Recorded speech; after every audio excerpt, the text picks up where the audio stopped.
Hey, what's up, boys and girls? It's Friday. I'm Dave, and I'm back. I've had some requests from some friends of mine that thought maybe it was time to do some more videos, and so I thought, well, okay, I might give it a shot. I'm gonna really try to keep politics out of it as much as possible, but in today's world, that's kind of nearly impossible to do, especially if you're looking for something funny, because it's about as big a joke as it gets around here right now.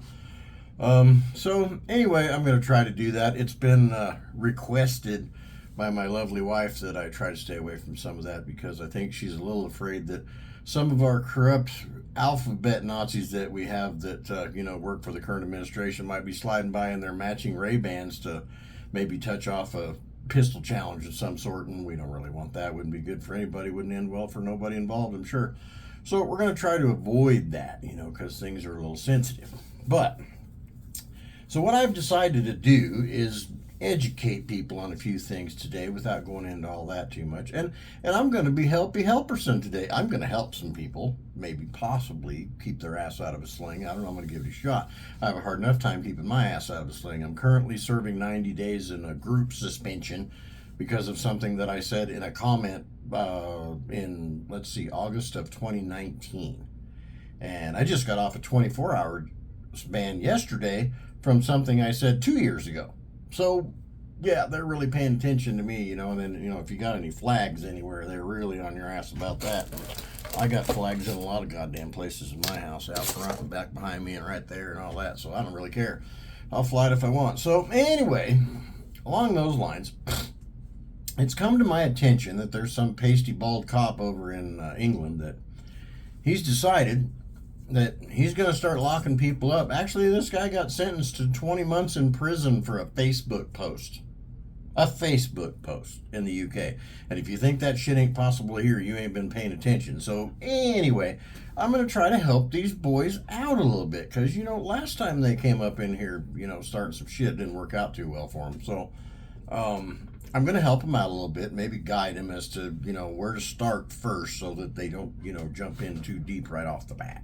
So, anyway, just in the interest of being helpful, I'm thinking, possibly they should probably stay away from, like, I don't know, Massachusetts. Last time they came in here, they kind of pissed some boys off over some tea and wound up getting their ass handed to them by a bunch of farmers, even though they had the biggest military and navy in the world at the time.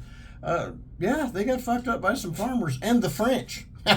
That's even funnier that the French fucked them up too. That was pretty good. So anyway, they should probably tread lightly when they come over here. So I'm going to help them with that because they have decided that they're going to extradite American citizens from here for Facebook posts, take them over there and put them in prison, which, yeah, I don't even want to go into how that's going to work out. So anyway, I'm going to try to help them. So what I would suggest, if they come over, they need to warm up. Don't go jump on them big cities right off the bat. You might get fucked up. So you got to just kind of ease into it. You don't want to make too big a splash right off the bat. So here's what I would suggest.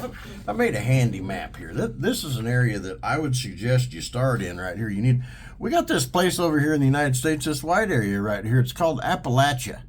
And there's some real nice people who live there. There's some hill people, they're kind of barefooted, run around in the hills, and they may dabble in some manufacture of some unsolicited alcoholic beverages, let's just say.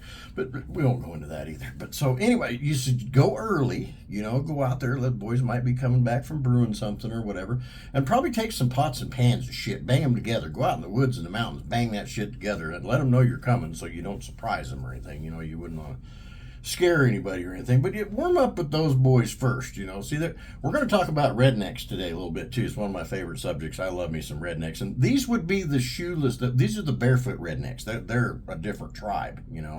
There's several tribes around the country, but these would be the barefoot rednecks, and they're a different tribe. They're just nice hill people. So you probably want to start there. Then after you get done with that, like I said, you should probably avoid them boys up north. They already won one war on U.S. soil, so we don't want to touch off anything else. So you should probably go down south. I would suggest that when you get done in Appalachia, you go down to Florida.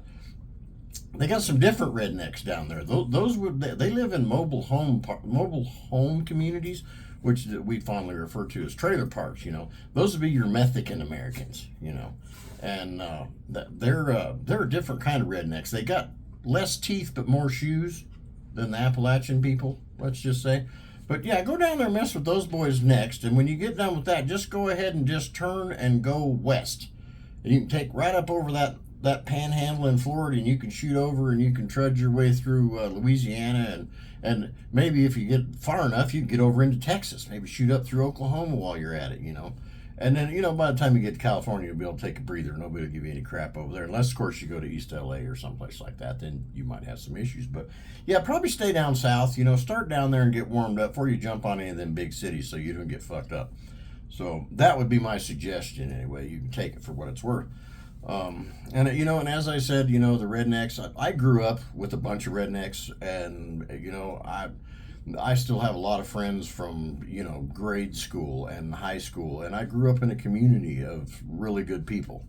And so, you know, people can talk shit about rednecks all they want, but, you know, they're just, they're part of that fuck around and find out tribe. As long as you leave them alone, they're fine. You know, well, depending on how many beers they've had, then that's kind of a touchy area right there. You don't have to push very hard to get some shit there. But in general, pretty nice people. You just don't want to push them any further than, you know, they want to be pushed, let's just say.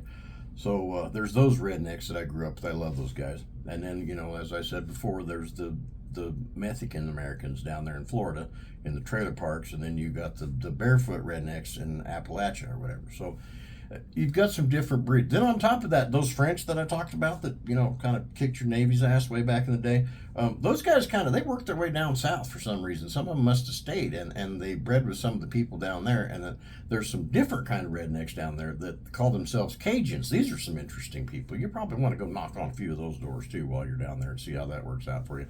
Yeah, take a translator probably, because I live here and I don't understand half the shit they say. But yeah, just, you know, take my advice and do that. So, and then on a different subject, you know, I have some very dear friends that are probably going to hear this video that are teachers. My older sister is a teacher, and I'm sure that they're probably as shocked as I am when they see the state of the educational system in this country. And you want to see the state of that, you go to Facebook and you go to the comments on literally any post, especially anything political. Boy, you get in there, woo, nobody can spell border. You know, they don't understand it's BORDER, and that little shithead that lives in your basement, that's a border. Well, if he's paying rent, he's a border. That's BOARDER. So that, you know, that gets on my nerves every day. Then today, another one pops up, sail. Hey, could you sail me that? It's not a frickin' boat, dickhead. No, I can't sail you. You know, sail, for sale? No, for sale. You know, can you sell me something? You know, we all know. You know, ask any of the teachers on here. I'll be happy to point them out if you need me to. But Jesus Christ, people. Some of you, third grade must have been one hell of a challenge for you people. You know, I remember we had phonics books. And, you know, actually in sixth grade in Walsh, Colorado, we had a spelling quiz every Wednesday. And we had a test. It was like 10 on Wednesday, and then I think the test on Friday was 25 spelling words every week through the whole school year. I never missed a single spelling word the entire year of sixth grade. So, in somebody's infinite wisdom, they nominated me to go to the National Spelling Bee. So I went to Denver to the Brown Palace Hotel. It's kind of a big deal. Went to the National Spelling Bee and just got my freaking ass handed to me. I think I missed like 30 words out of 90 or something like that. So I was crashed and burned in the first round, but I still spell pretty damn well. And I'm not gonna, if it don't look right, I'm gonna look it up and make sure it's right before I put it out there for everybody else to read, because I don't want to be like Chad from a few years ago. Some of you guys might remember him. You know, he called me stooped. You know, STOOPED, stooped. And I informed him that he should possibly learn how to fucking spell stupid if he's going to call somebody stupid. You know, so those people are out there. And they probably just need to go. There's some remedial reading classes and shit available. I'm sure probably some people could use some extra money, maybe pay for some tutoring, learn how to spell before you go online talking shit. That would just be another piece of advice. So anyway, I'm going to let you go. I got some things to do around here. I just wanted to maybe help out the British a little bit for, you know, when they come over. I still think Appalachia, that'd be a good place to start, you know. I mean, hell, do it at night. If it makes you feel any better, just go out there at night with some flashlights and bang some pots and pans together. That'll be fun. And please videotape that shit, would you? Do that. Get a camera guy to follow you around, because we're going to want to see that. It's going to be all kinds of fun for everybody. Maybe. I don't know. We'll see. Anyway, you guys have a good weekend. I'm Dave, and I'm out.